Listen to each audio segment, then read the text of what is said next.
It is your favorite weekend show, Weekend Deal, coming to you from the network service of the NTA. This show is designed especially for you. I mean, we deal in matters that concerns you if it will aid your personal growth and the development of our great nation Nigeria, then we will deal.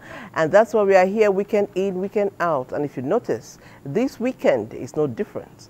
Our emphasis has been on the rising cost of living in Nigeria. The situation is real. It is biting. But don't forget we're Nigerians. And what that translates to is we are tenacious, we are hardworking, we are resilient, we are positive, and we'll walk through these difficult times, come out on the other side and shout, "Uhuru!" Yes, that's what we are known for. And that's exactly what we will do. This conversation started yesterday. It was interesting. We had amazing guests in the house. I'm sure Thelma will tell us more about those guests. Yeah. And let me stop to say thank you. Your messages made our show richer. Please do send them in. Let's do it again today. Talking of doing it again, that means I'm not doing it alone. The delectable, the beautiful, amazing Thelma is here. Elohi. It's true now. It's from the heart, girl. It's from the heart, girl. You're looking, okay. like they say, take away. Oh, nice, Thank you, nice, darling. nice, Thank fantastic. You. Thank you. It is a privilege to be able to talk with you in this manner every weekend. Yeah. We don't take it for granted. True.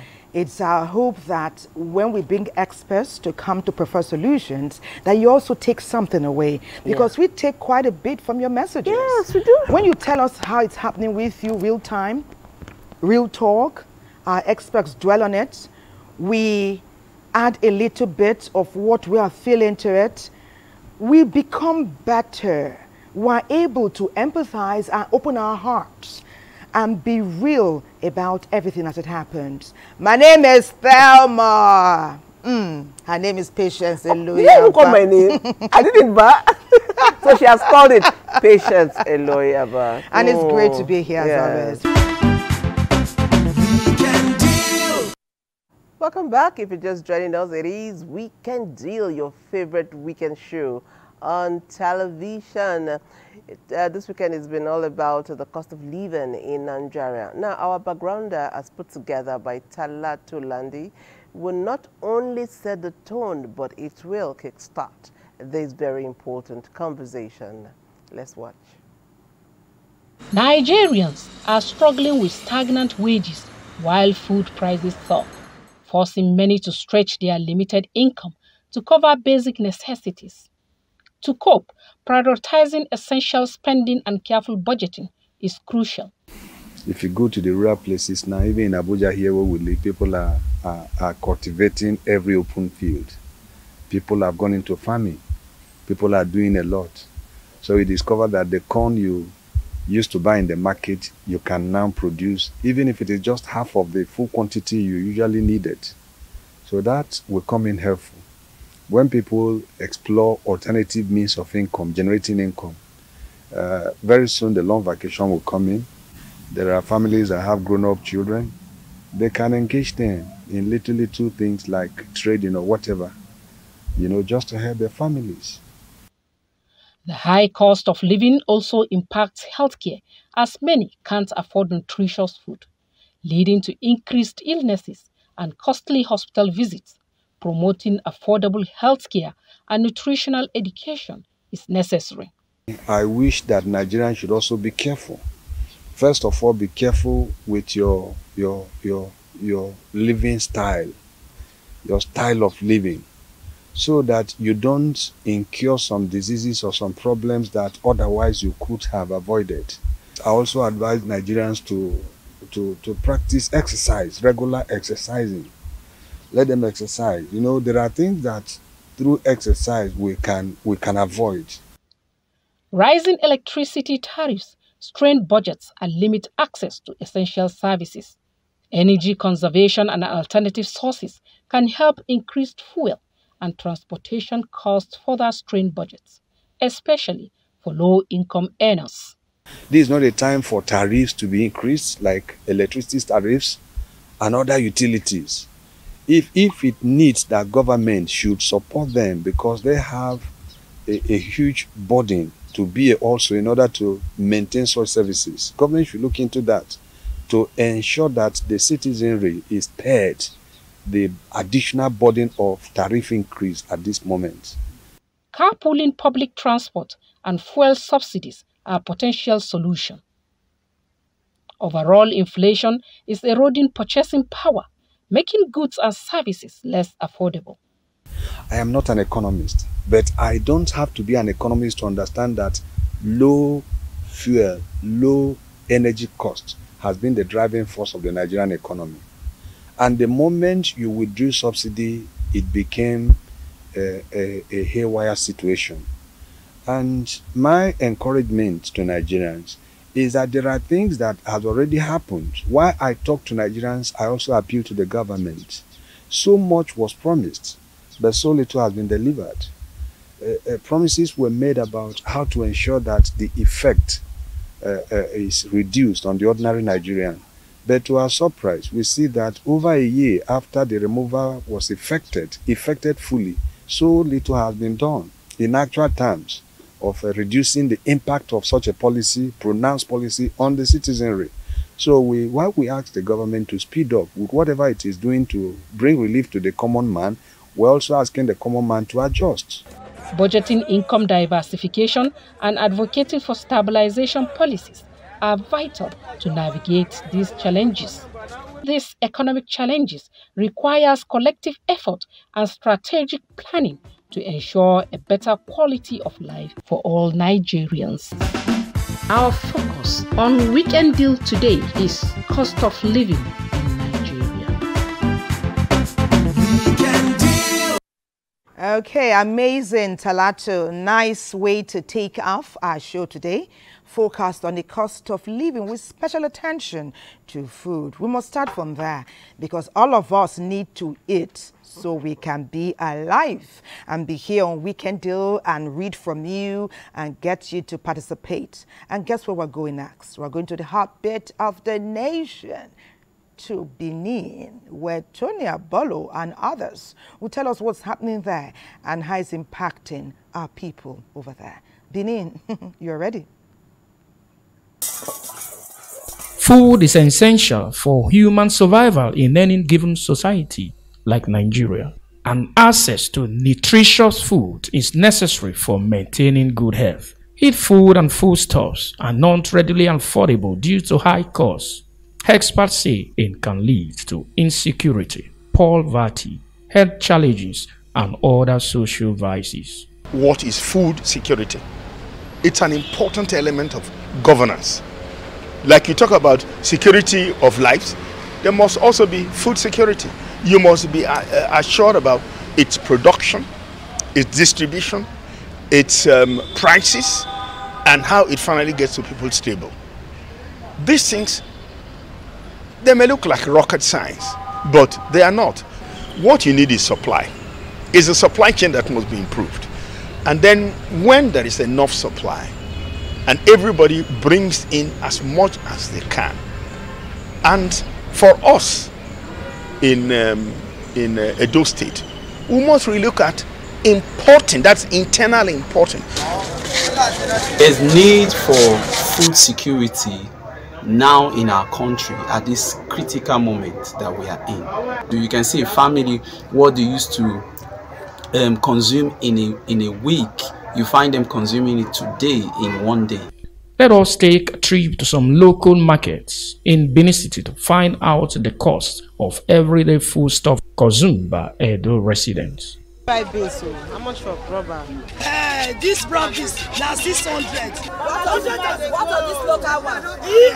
75,000. This one, this very big one. 9,000 naira. This one, 3,000 naira. The price still remains the same. This one, 2,500. Still remains the same. Last month, we dey sell am 1,500, 1,300. But now 1,800, 2,000. That last month we are selling it at the rate of 800, 750. But today now, even if we sell it now, it's 900 currently. How are Edo residents coping with the incessant increase in prices of these major food stores? I just came out to do some sampling, you understand, of food items. I discovered even the fresh pepper, you have 500 and 200 naira. The least you get now is 200 naira. So what vegetable is also on the high side. Cries everywhere. Even the sellers, those who sell these things are not even making money. They are not. The turnover is low. They are just sitting out. Nobody is coming to buy. When your take-home pay is not enough to take you home, it's something else. These days, parents no longer ask their children if they are well fed. They just give them what they have. What government should do is to encourage agriculture. We are going back to it. Give farmers the facilities they need to farm and produce food. Let the government, let them address this issue of insecurity. I want to farm. I want to go, yes, because we grew up farming. We grew up in the villages. We are not city people. Relatively, access to affordable food is vital for human well-being, economic growth, and social stability. Unaffordable foodstuff prices can have far-reaching consequences affecting various aspects of society. Tom and I were just talking about that palm oil rice and how we like it. Okay, Talatu Landi kick-started this conversation. NTA Benin weighed in and drove it in. Now, in real time in the studio, we have our guest, and it is my singular honor and pleasure to introduce our first guest. She is an activist, former country director, Action Aid in Nigeria, Comrade Ene Obi.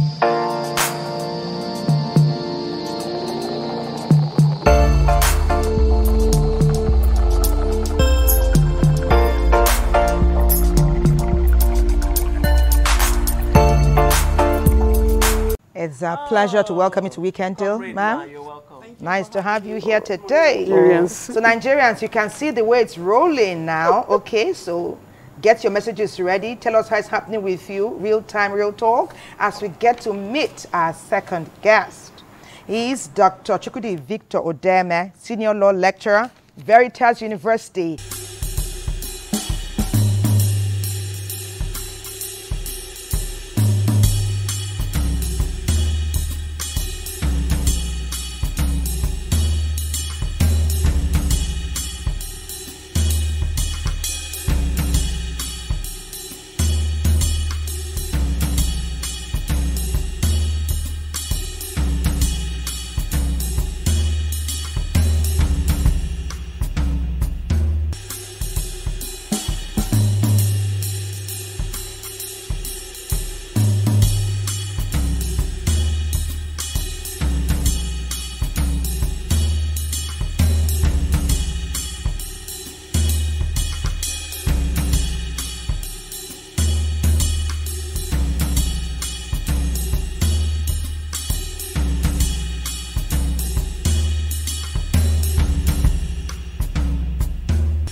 Sorry, welcome to the Weekend Deal Studios. Thank you so much. Okay. It's a pleasure being here. Yeah, it's good to have you here. So it's about the cost of living in Nigeria.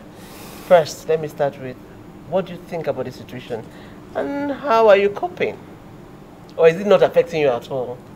No one that lives in Nigeria will say is not affected by the cost of living. Okay. No one can say that sincerely. And the most apologetic part of it is that just like a blogger who writes about you know, expatriates relocating to Nigeria was saying that Nigeria is a country of contradictions. And that explains that we have food everywhere. Food is not scarce in the market, but the problem is the purchasing power. Yes, true. So what we used to buy, you know, 5,000 naira before, right now 500 naira may possibly not get it. You know, a kilo of meat went from about 1,000 naira to a kilo of goat meat. Goat meat, yes. Went from about 1,000 naira. You are very familiar with the prices. Yeah. So about 5,000 naira. I mean, in local markets, not in supermarkets. No, yeah, true. Yeah. So cost of living. Why I'm saying that in particular is cost of living varies from location to location.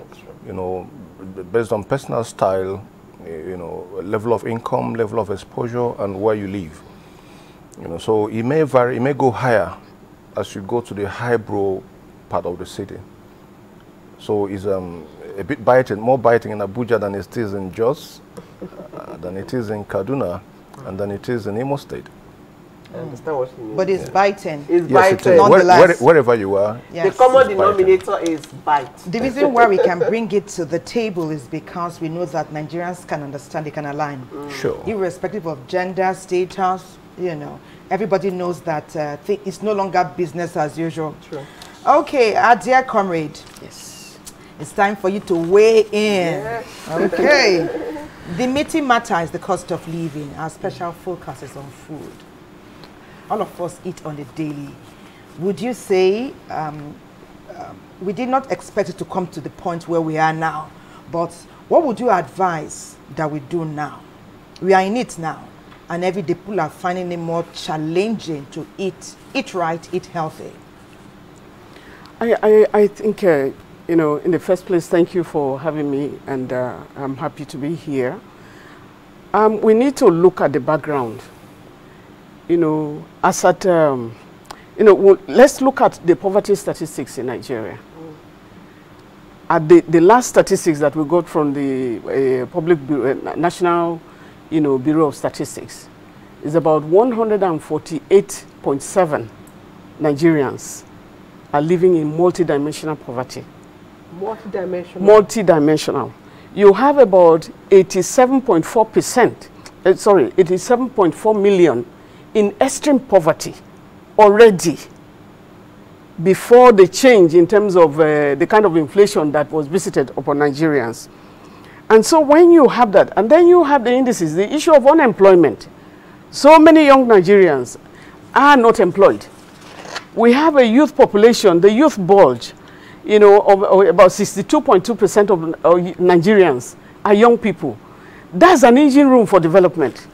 That's an engine room for movement in terms of if you provision of food or even industrialization, you have the population for it. Other climes, they are looking for the population. They are begging mothers to have children. And so you have the population. And then you have policies that bring hardship on people. You look at the issue of you know, one night, you know, after the president, you know, the current president came in, one night we went to bed. It was, the fuel was 165. And then we woke up in the morning, it was 617. And so what do you know, what the attendant effects that precedes that is inflation. The farmers moved their things. And so the cost of transportation became another. You know, so the ripple effect, you know, a lot of people are looking at, you know, what is the percentage of inflation? Some people are interpreting it for, you know, like 33% or something, and I'm looking at them. I don't even, let me go practically as a woman. Yeah.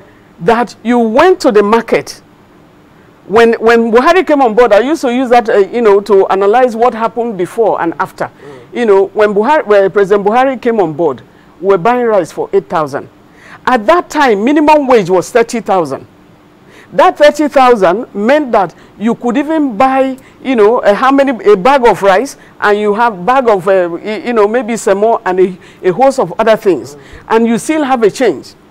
Now Nigerians are asking for, you know, minimum wage, you know, increment.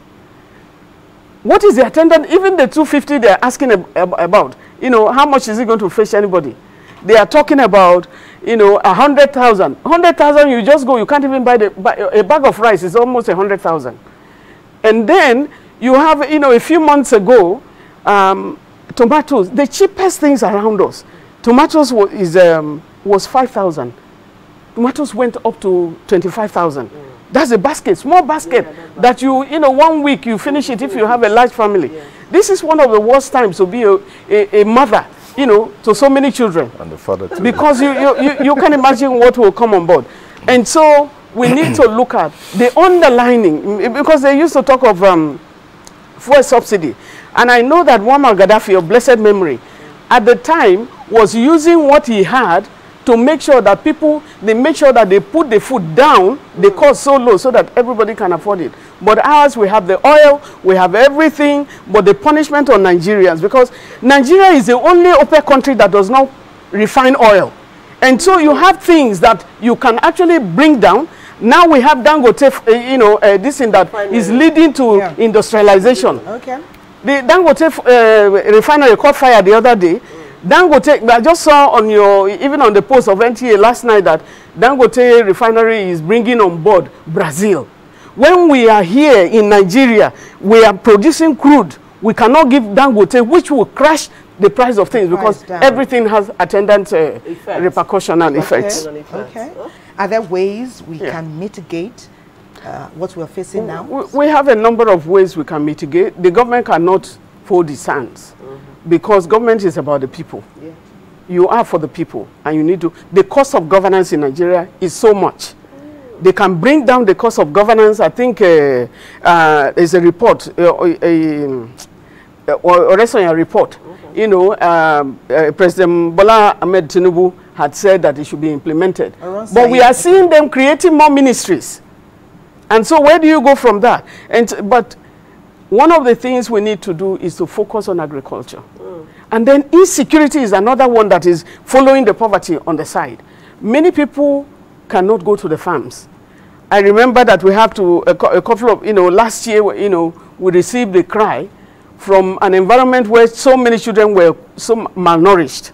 It's a farming community, but it's like the head has said, hold the, in Benue said, we received a cry from the Agatu area, you know, that there are so many children that are malnourished. It was an emergency. We had to rush some support there.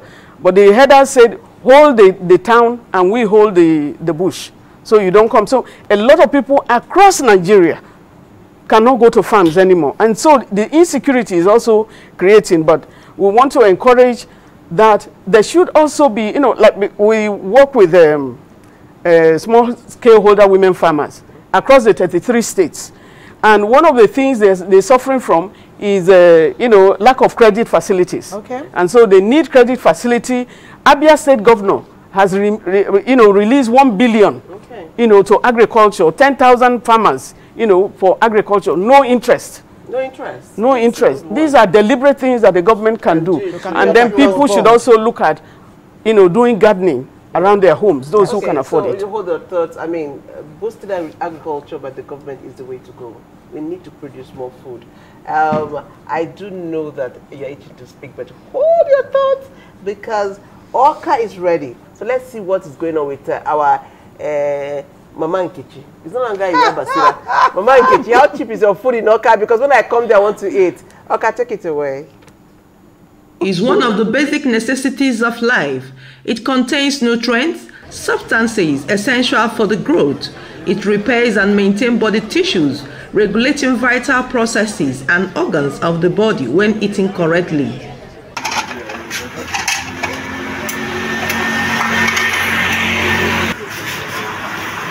In Nigeria today, the country's food inflation is high.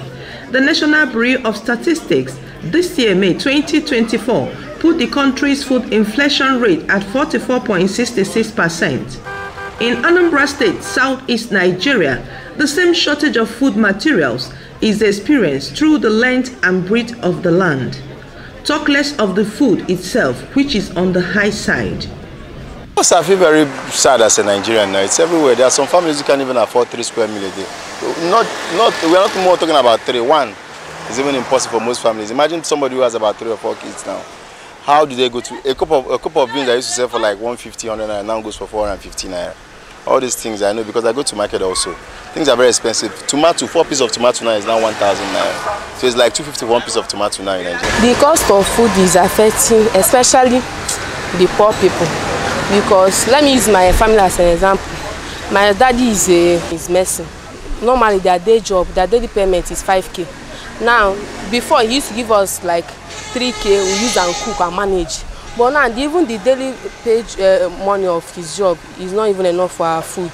The easy buying on the go eating meals along the way for quick satisfaction. The mama put food sellers that used to be very cheap before for the common man to eat and get satisfied is no longer the same, as their food prices has increased above 100% and the portion of the food drastically reduced in portions and size.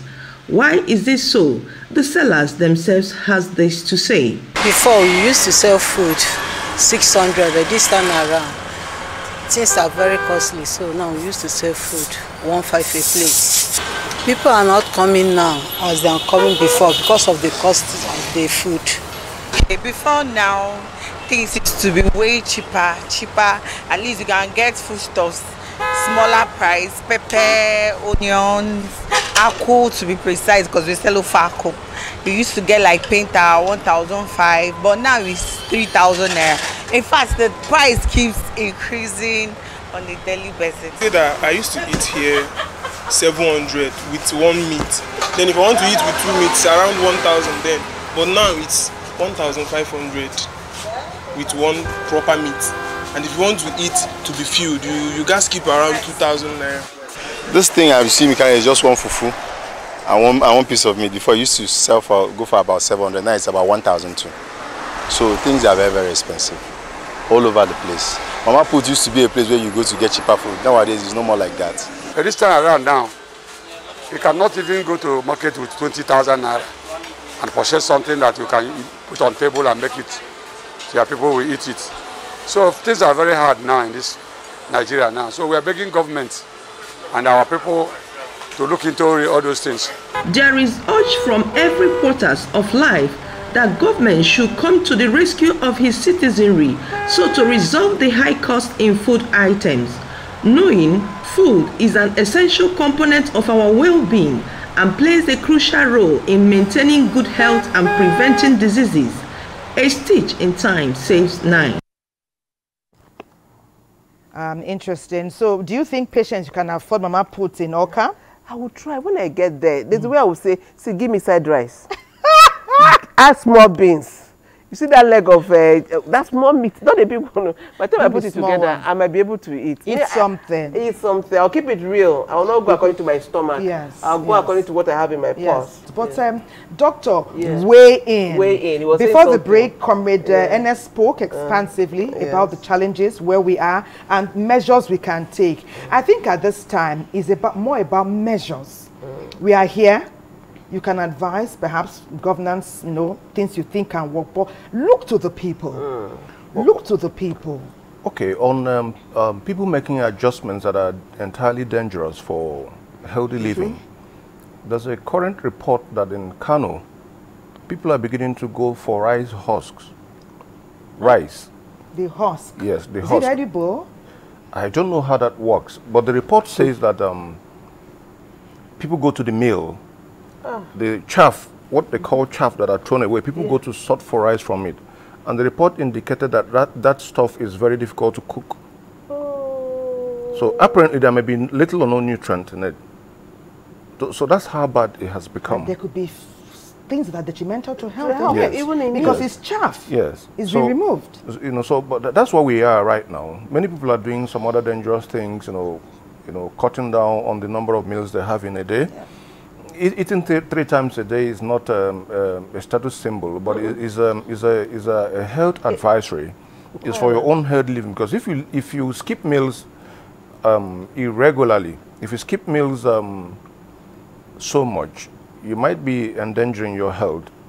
So, but people are cutting you know, costs, cutting corners, and in a very short time, we are going to have public health crisis. But what do you advise? If this continues? Because we just heard a story now. Our sister was sharing with us about people who were able to feed their children before. They can no longer do so.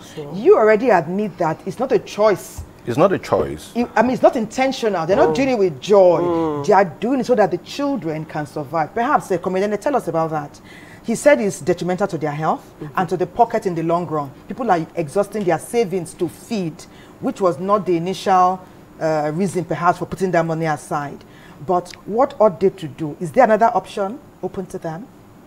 You know, I may give you more challenges too. Because I was in public health for about 10 years. You know, where I worked at the grassroots, you know, at the community levels. And during those years, we found out, you know, in terms of nutrition, that 44% of Nigerians are stunted. They have stunted growth. You know, you see somebody who doesn't have height, you say 44%. You are 44%. That's large. This was as far back as 2006. And that will tell you that, you know, and what that meant is that malnutrition is a key issue. Some people are short. They say you are as short as your grandfather. How come now that you have children, you and I have children that are taller than all of us? You know, so it tells you that malnutrition is a key, that we need to pay attention to nutrition. But how do you pay key attention to nutrition when you don't have jobs? When the jobs are not there, the few of us that are working are responsible for those who are not working. So even as Labour has been battling with the government of sending us money, those who are on board, because the nature of an African, and especially a Nigerian, you can't be eating food and then your people don't. In fact, when somebody has not eaten for 4 days, they find their way to their relative's place. You don't have knocking on the door anymore. They will not call you, say, just give me food. Some people will say, just give me food. 2 weeks ago, I was in the market in Garki here. And I saw a man, a gentleman, while I was buying foodstuff, I saw a gentleman brought the dirtiest 200 naira note that you can think about. And he gave them and said they should give him a cup of gari. I was humbled. But how many people are not even able to bring out that 200 listen? So I stopped the guy and bought him some things. And then he left. But those are the ones that can even get to your environment that you can see them. And so, you know, we need the government to improve the work life, the work systems, so employment. You know, industrialization, we had presidents before that will go and perambulate the whole world and say they are bringing industry. But when you have the cost of living, your energy itself, you know, you don't have enough electricity, you don't have the environment, the infrastructure that can bring in these people. So we have a lot of issues that the government needs to weigh in. Friendly policies, very, very important. I led a team to CBN. They said they had billions that were meant for women. What we realized was no woman, you know, in the sector qualified for that because the attendant issues around it, you know, is so much that an uneducated, you know, woman who has not received formal education, it will be very, very difficult. But it's a continual, you have to make a deliberate effort, just like Governor Oti of Abia. Government needs to, yes, you have created livestock, you have we used to also have the support systems, the essential workers, for example, you know, that will support the process, you know, in terms of agriculture. You need to have interest-free loans. Many people are farmers. When they have disaster, they are into even debts. Yes. A lot of people have huge farms on Kaduna Road. You see, so many of the farms, nobody can visit the farm because of the insurgency and so on and so forth. So it's you know, it's a painful thing. I had interaction with, you know, some caterers, these Mama Put and others. I said, how are you coping? Because gari that was the cheapest thing, 250, 150. Gari is 1,005. How many people, it never in our history has it come that you cannot afford gari to drink. Related to what Dr. Odeme said earlier, he said a hungry man is an angry man.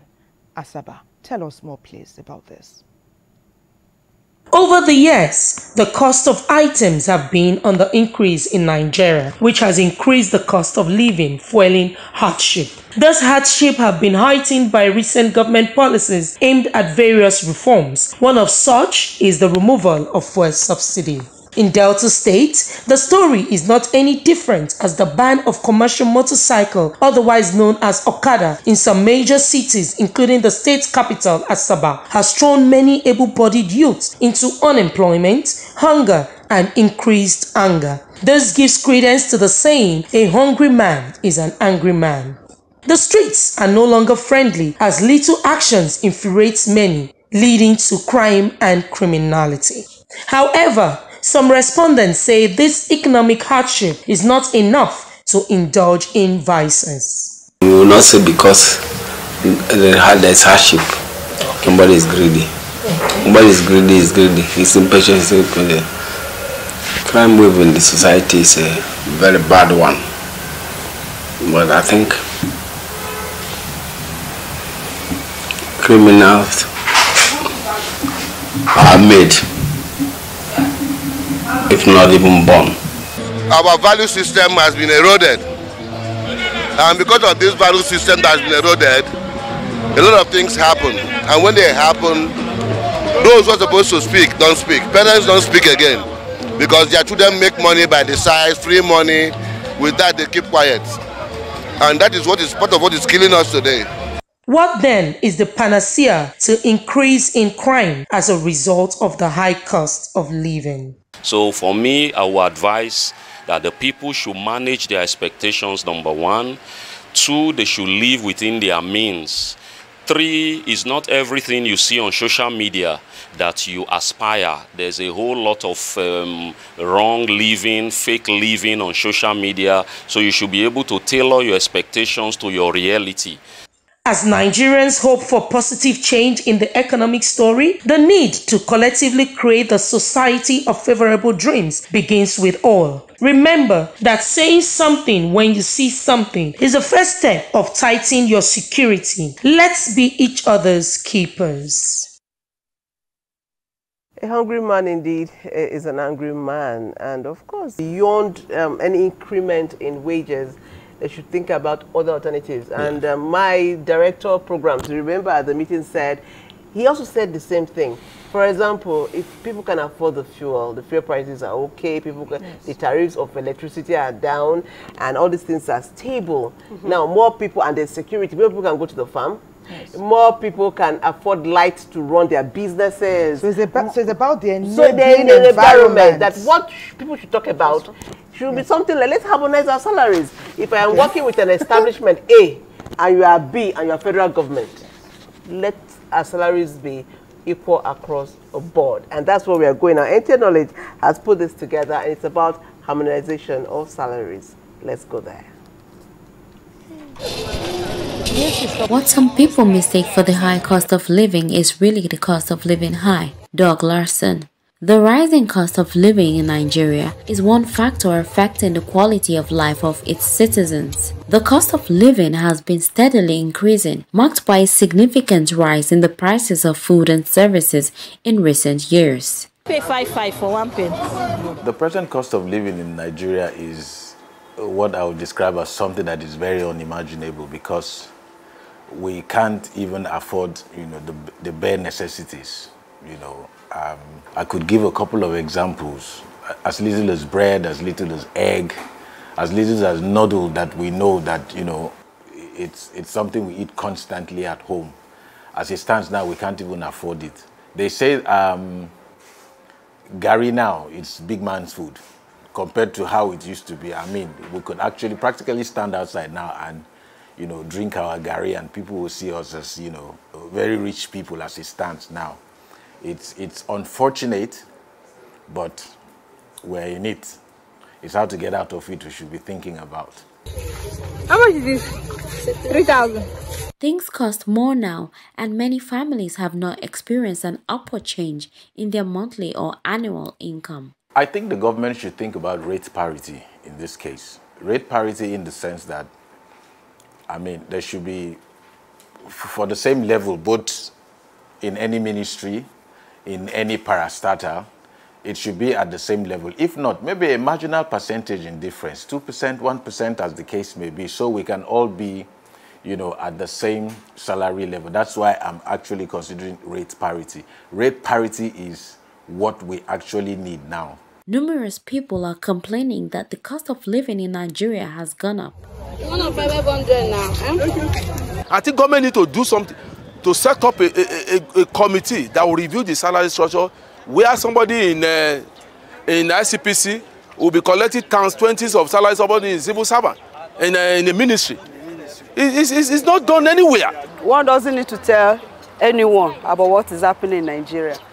Even the small kids in the house will tell you what is happening. I have a neighbor whose kids was asking, Mommy, you used to buy all this in the house. We used to have bag of rice in the house. We used to have Indomie. We used to have this. Why are we not having it again? If those little kids could feel the effect of what is happening in Nigeria. Federal government should establish a price control board and should go along with enforcement. That's they should also establish a mobile court. Mobile court would go with the price control board. They should be going shop by shop. Government should set price for each item, each commodity. If the government can find a way to review down their salaries, every good government in the whole world that works, once there is some sort of economic crisis, what the government does, what the president does, what the vice president does, what the senators do is to review their own salaries down in order to make their people comfortable. Many households have had to tighten their monthly budgets to survive. I think we are our own problem. Can imagine when, you know, the president of Nigeria, when he mentioned removal of subsidy, it hasn't even been implemented. We've already started queuing on the line because people just, you know, increase prices immediately. It is the same thing you're going to find with retail outlets. Retail outlets immediately, even for what they have bought with the lowest amount, they take advantage of that. They will take advantage of that. Oh, he's earning this, so I should be able to add something for me to also earn, since I'm also not working. Prices of goods and services may vary significantly across different regions and cities in Nigeria. Work has to be in the hand of this FCCPC hand on prices regulation, because some of the boutique, all those restaurants, they increase all those commodities uncontrollably, unannounced. So if there should be a penalty for such kind of people, I think once the price of commodities are regulated, wages too would have value. The government must be able to work out that rate parity, irrespective of the parastatal or the ministry or anywhere you're working within, you know, the government circles. And I would also like them to make it a bit competitive, so even the private sectors can also adjust to suit their own staff. Every human needs a range of necessities for daily life, such as food, water, clothing, shelter, education, and health care. That's NTA Knowledge. Thank you for giving us more clarity. I will let Comrade Ene weigh in, because she's been taking notes from the messages, from the feature. Earlier on, we had Dr. Odeme tell us that salary increment is not the solution, and that reducing politicians' wages for those who are in elected offices is not even a solution. The Nigerians are being emotional. And then we now have this feature talking about a salary harmonization, because many have come to see there's a disparity, very clear, and we're all going to the same markets. But tell us, we're looking to solutions. Thank you very much. I think one of the things that came on board is the issue of the devaluation of our currency. Because as at the time they were earning even 18,000, if you give them 100,000 now, the difference is that 100,000 cannot even pay what 18,000 used to pay. That's correct. Civil servants used to earn like 500 or is it 300 and something. If the old civil servants show you their paychecks, but it was like 70 kobo to the dollar. Wow. Or this thing. So if you were going to in like 1982 and thereabout, if you are going to London when Nigerians were not even taking visas for London, if you have about 500 naira, it will take you and bring you back. You know, your change, you go and have a comfortable, if you have people there, of course, not with accommodation, but you can go and then, have pocket money to come back. And so the value of the money is very, very important. If you want to see, 100,000, it's not up to $100, dollars. And so where are we going to? The issue of corruption. We must tackle it. We have 36 governors plus, of course, the FCT with a minister. Salaries of many workers are not paid. There are very few governors that pay salaries as at when due. So they are killers, in themselves, in the sense that many people are dying because of hunger. My aunt in the village told me, one day she told me one of my friends died. Because my mother's, I don't have a mom anymore, but I made sure that I made sure that anyone who is alive around there, who is a relative, I make sure that I was responsible. And she said, she blessed me and said, my friend died because of hunger, because I know she has not had food for how long. And so the issue of corruption, transparency and accountability needs to be measured. How long are we going to go? The money that we're earning, we can't take it from this world.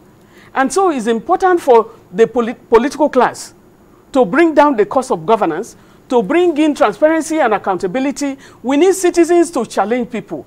It is not going to work when you keep, buying bulletproof vehicles, buying bulletproof, you are putting burglary proof around your homes because people will come after you. We had the textile industry, which was the best in Africa. So many textile industries from Yaswani market, everywhere around the country. How many, textile industries, which a lot of people were employed. Yeah. All of them were put down because the textile industries closed down. All of us, Nigeria can clothe Africa. Anytime you go out, they want. So when we are talking of the issues of poverty, who are those who are contributing to? And they have the power that they can do it. Transparency and accountability is key. Looting of the treasury, you are not going anywhere. If you build so many buildings, you are just loitering. When you say we should do, say by example, of the planes, for example, the president himself went for a boat when there is no water in Abuja. And then private planes are on the increase.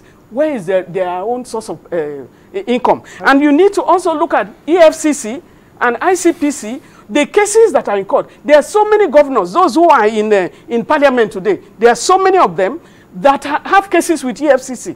Okay. But then, nobody is, impunity, is it? Okay. So transparency and accountability, but every citizen needs to be responsible. We need you to hold your thoughts on that. Thank you for providing enlightenment. We'll go to Kohol now.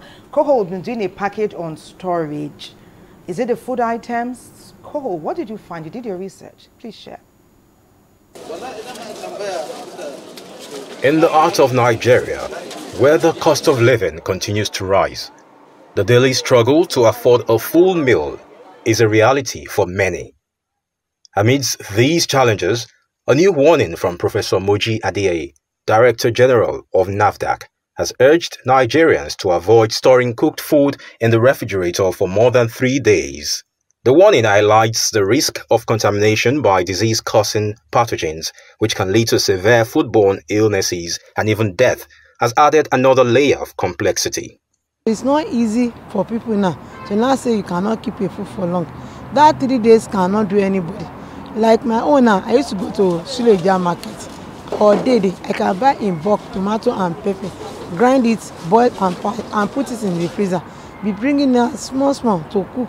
So that 3 days cannot serve us in this hardship of Nigeria now. We have to stay longer, like a month, preserving our food in the freezer now. And we are praying that God should be giving us good NEPA to give us more light now. Nothing like reserving the fridge for now. Some people, once in a while, one in a day, when they cook food in the morning, they'll reserve it till afternoon or evening for children to eat, because they will not even eat to satisfy them. They can just give them half of it and reserve them so that they will not be hungry, they will not be crying for food afternoon or evening. So there is not enough food for we to cook and preserve in the fridge for now. Since they say if food lasts more than 3 days, it will cause problem. But I will tell you my own. can last 1 week, so that I can manage the difficulty of the country. I cannot cook soup now and finish it in 3 days. Like, let's say, a family of 8. We have so many ways of preserving our food. You can use drying method. Like this, our fish, you can spread them in the sun when it is dried very well, so you can keep it for long. We can roast our food also. When you roast your food, you keep it very well. It will preserve it for a longer time. Preserve by frying also. Frying our fish before you keep it in the freezer. Don't allow it to have any maggots or any germs on it. Then any food that we know that yes, germs can easily enter, we can cover them very well so that it can also be kept well. If it is meat, you can use charcoal. For me, I use charcoal to dry meat for preservation, for future use. Beans family, I used to put it in jerry can. I buy it when the price was lower, like December, January. I store it in jerry can. I use pepper to preserve it. Even if I dish it up now and show you, there's nothing like ants eating it. That pepper does not allow ants to survive. And airtight. You cover it airtight so that even the existing ants will die.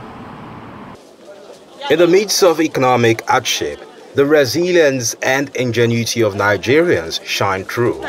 By balancing safety with practical strategies, families can navigate these challenging times.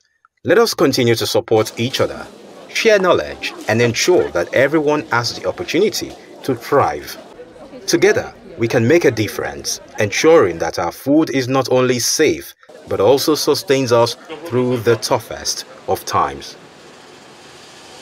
So we've spoken a whole lot about the situation, but now, like you said something that was critical about health, having health crisis. Well, I think there are little things we can do as mothers or as guardians to ensure that our children or even us get the needed nutrition. I don't know if you can speak to that. Even though you're a lawyer, not a lawyer, but I know you have children, and you want to give them the nutrition. Yeah, I'm glad you came to that because you were talking about mothers, and I was wondering whether you were going to talk about fathers. Oh, fathers too, please. You know, it has come to the point where everybody has to put his hands on the desk to solve this problem. It's no longer, you know, the mother doing the mother thing. If the father has anything to contribute in terms of you know, finding alternatives or better solutions, that has to happen now. So, first of all, we're talking about hunger management of, you know, everyday living. So, the particular problem we have with that is nutrition. And I think the most auspicious of all things that could be done is to ensure that you have, you know, many people can't afford dietary supplements at this moment, but there are many of them that are around us. Vegetables. Yeah, some people might say that vegetables are costly, but I remember there's something called hospital is too far. There's a vegetable called hospital is too far. It's a flower. You can plant it in your house. Within 3 months, it's big. Yeah, so you can harvest it on daily basis, and it has, I think, no statistics, but I think it has more nutrients than ugu. Yeah, you can use it to cook normal food. It's used for everything. You can mash it and drink the juice. You can use it to cook. It does everything, you know, so you can use that. Then spinach. I'm not talking about, this one is that something you just go break somewhere, plant in your house, 3 months, you have it there. I'm not talking about the things you go to buy in the market, because part of the solutions to our immediate problem is do it yourself. Find the things you can do by yourself. This is one of them. You know, grab vegetables, and I understand that nuts are also very wonderful with providing nutrients, particularly for children. You know, so if we go that way, we're able to, you know, douse this tension in the immediate. Then I think the bigger issue we need to deal with is the element of productivity. Why I'm saying this is that, and calling it the biggest issue, is that if you are not productive, you're just at the mercy of the whims and caprices of the foreigners. You know, you can't manage your foreign exchange if you're not productive. Because you have to sell to get foreign exchange. And that becomes so bad for a country who is export dependent. Basically, the only thing we export now is petroleum, which I want to believe is exported through the back door. We don't get Apologies for that, but we don't get maximum returns from it. How else do we make money from foreign exchange? No other way. Then we are importing basically everything, ranging from toothpick to toothbrush to toothpaste, to name it. We're exporting some food items, John. When we're talking about a national export, when we're talking about national export, now we're talking about the quantity. I'm not talking about one person exporting yam and labeling it that is made in Ghana, or somebody from Aba. Encourage them to do. Yeah, somebody from Aba, making shirts and going to label them made in Dubai. Even some of them move it to Egypt or somewhere else. Repackage it and bring it back. That's what we're talking about. Talking about large-scale organized export. Yes. That's the only way you can manage your foreign exchange. And once you're able to manage your foreign exchange, you can control a whole lot. And if you produce, you're able to have price control. Just like I said earlier on off camera, we hear about sales, we hear about trade fairs. Why do we have the opposite results when they happen in Nigeria? You can't have sales if you're not the one who is producing those things. Yeah. Yes, you can't go to buy them in the market and come and slash the prices. Who does that? The countries where sales work is the producers come to the market. They want to empty their warehouses. So they can give it out at anything, at any price, just to empty their warehouses for another batch of production. The same thing happens for trade fair. When you go to trade fair in countries that are productive, the producers bring those things to the market and slash the prices. They're cheaper. But here, I buy from the market. I pay for exposure in the trade fair. Then you want me to slash the price. Who does that? Okay. I won't go to the market to buy again. In fact, I'll be off business if I do that. So we need to pay a little more attention to productivity. That helps us manage our exchange rate. It helps us control poverty because people will earn. Okay. Okay, Nigerians are responding. They've heard all you have said. Someone says that fasting will not cause diabetes. I don't know if it's a medical doctor, but I don't think the back and forth is what is essential. It's just telling you, take care of your health. Okay, Anthony from Asaba says, good morning, presenters and guests in the house. Nigerians are in serious pains. We know we can't blame everything on government, but more attention can be paid to insecurity. We know they've given out agricultural loans. We need to give out more, and there need to be checks and balances as how they are being used and the impact they are making. Rural farmers need more support for more modern equipment, and more youths need to be channeled to be more entrepreneurial in nature, and they need capital to take off. Anthony from Asaba sent us that, okay? Good morning, house. Yes, you are right by saying that we're focusing so much on our oil. Nigeria's economy needs to diversify, and not just in words, in action too. I'll take one more, then I'll let Comrade Ene weigh in, and then we'll go for sports. So once I agree with you, wage increase does not resolve the impact on cost of living. It won't happen now, and it won't do so in the future. Any salary increase will instantly factor in inflation, which invariably neutralizes additional income. But it is good that wages can and should be harmonized. Just one more. Our exchange rate always appreciates, but it seems to be having more impact on the dollar than the naira. Or am I reading it wrong? Ibrahim from Abuja. As we're wrapping up our conversation, Doc, take off. The government is doing a lot with all the borrowing and all the short-term loans that are given to farmers. But then you need to let the farmers get to the farms. Yeah. And it's disheartening to hear that terrorists and unknown gunmen and the rest of them, whatever names they are called, are taking over territories in Nigeria, or even small enclaves or controlling certain places. It's an indictment on the government. That's the principal responsibility of the government, to protect the citizens. That's what the Constitution says they should do. So they should quickly run and make sure that insecurity is addressed. People can feed themselves, and once you do that, a whole lot of pressure is taken off the government. Thank you, Doc. Comrade? Thank you very much. I think it's good news that the government is trying to do something on the price increase. We'll see where that takes us to, because something needs to be done. We're sitting on a time bomb. God bless Nigeria. Let's do it again very soon. Bye-bye. Goodbye. Bye.